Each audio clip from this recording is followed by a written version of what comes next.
Now, the world lost Marilyn Monroe in 1962, and to this day there is still speculation over whether it was an overdose or whether she was murdered.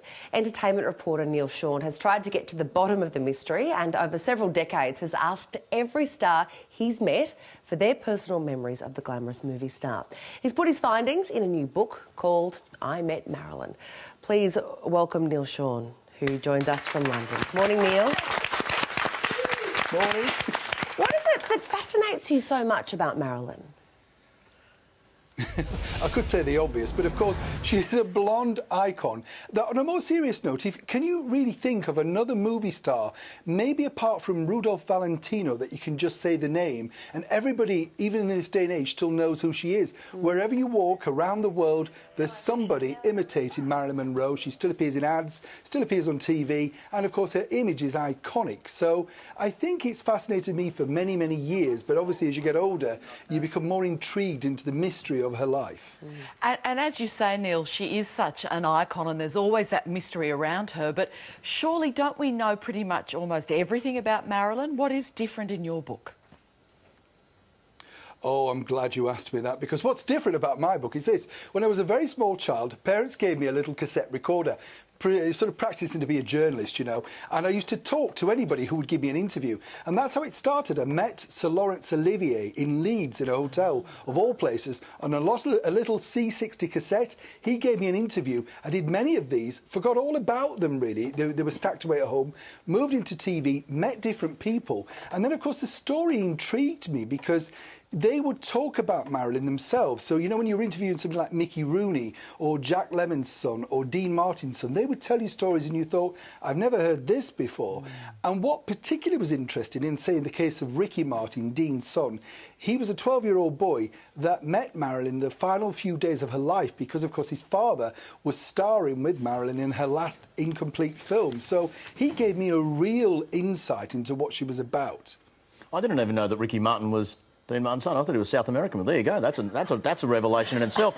Neil, I'm sure the book is full of shocks and revelations. What would be the biggest shock you've discovered? For me, the biggest shock is this, that, you know, Marilyn Monroe really was possibly a far greater actress than we give her credit for. She created the ultimate sex symbol. She wasn't like that at all. The big problem was, and this is what you'll find as you read the book, is that towards the end of her life, she kind of fell in with the wrong crowd. As we all know, she had, you know, some liaisons with the Kennedys. But what's interesting is that, as Ricky Martin said, you know, a lot of people laughed when she thought she may become the First Lady.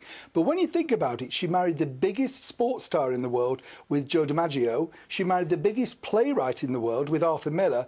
Why couldn't she marry and become First Lady? In her mind, in that time in Hollywood, dreams came true, and she created Marilyn Monroe from nothing, so it was possible.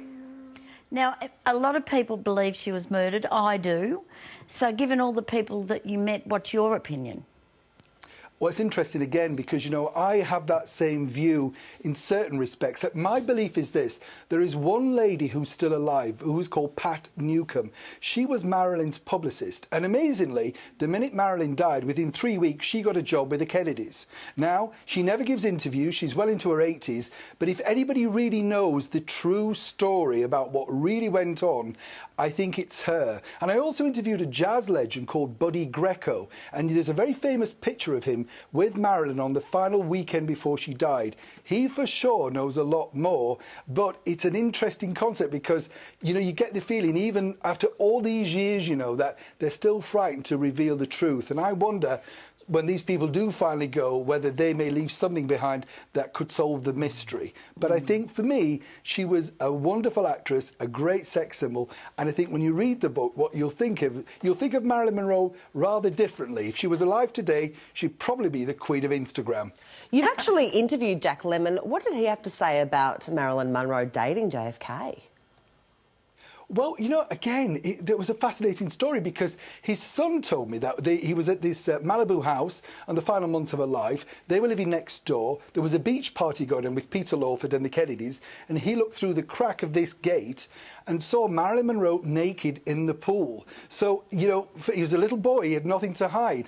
And he went back to his mum and she said to him, don't go spying on Miss Marilyn. It's not, you know, you're not supposed to do that. So everybody knew it was in existence. And again, again, an interesting concept was there was another lady that we met who was married to a very famous MP over here, and she told me how she went to a party in the middle of '62 and met Marilyn, sat in a house with the Kennedys, and she said the thing she couldn't get over was that Marilyn was extraordinarily beautiful but had on a sheer orange blouse with no brassiere, and she was fascinated as to how well upholstered she was given her age. But she said it was an open secret that they were kind of a couple, but she believed, as did Jack Lemmon, that, you know, Jack Kennedy got bored of her, and that was passed on to Robert Kennedy, and Marilyn was very, very angry that she felt she'd been used. And Dean Martin's son told me that he told her, and remember this is a 12-year-old boy, that she said, "I feel my purpose has been served," and she was referring to the Kennedys, so make of that what you will. Oh, that's so heartbreaking.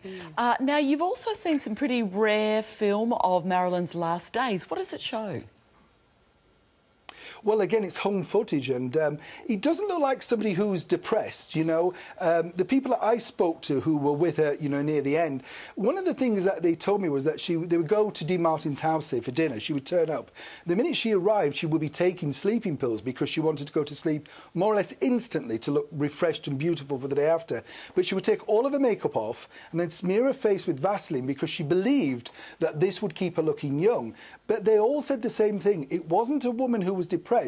She was fed up because she'd been fired by Fox, but she truly believed that she could climb back. There was no problem in that.